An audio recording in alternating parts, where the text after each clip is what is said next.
राधा अष्टमी व्रत।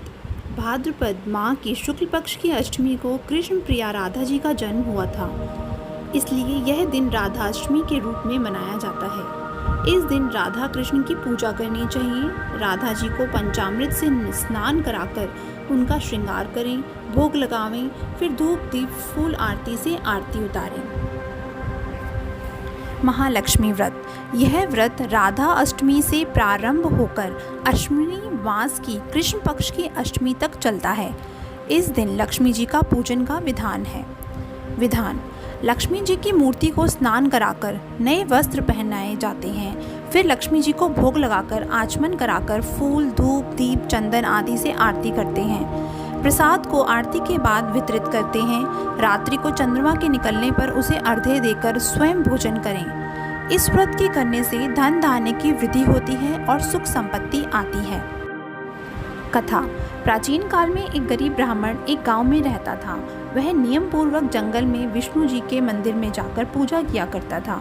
उसकी पूजा को देखकर भगवान ने उस पर प्रसन्न होकर उसे साक्षात दर्शन दिए और भगवान ने उसे एक उपाय बताया कि यदि वह मंदिर जाकर उसके सामने एक स्त्री उपले थापती होगी, सुबह आकर उसको तुम पकड़ लेना और उसको अपने घर जाने का आग्रह करना और उसको तब तक ना छोड़ना जब तक वह तुम्हारे साथ चलने को तैयार ना हो जाए। वह मेरी स्त्री लक्ष्मी है, उसके तुम्हारे घर आते ही तुम्हारा घर धन धान्य से पूर्ण हो जाएगा। इतना कहकर भगवान विष्णु अंतर्ध्यान हो गए और ब्राह्मण अपने घर चला गया। दूसरे दिन वह सुबह 4 बजे ही मंदिर के सामने जाकर बैठ गया। लक्ष्मी जी उपले थापने आईं तो उनको ब्राह्मण ने पकड़ लिया और अपने घर चलने की प्रार्थना करने लगा।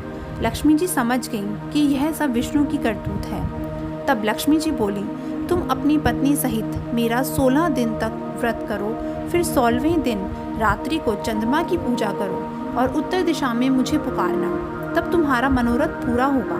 ब्राह्मण ने ऐसा ही किया। जब रात्रि को चंद्रमा की पूजा करके उत्तर दिशा में आवाज़ लगाई तो लक्ष्मी जी ने अपना वचन पूरा किया। इस प्रकार यह व्रत महालक्ष्मी के नाम से प्रसिद्ध है। हे लक्ष्मी, जैसे तुम ब्राह्मण के घर आईं, वैसे सबके घर आना।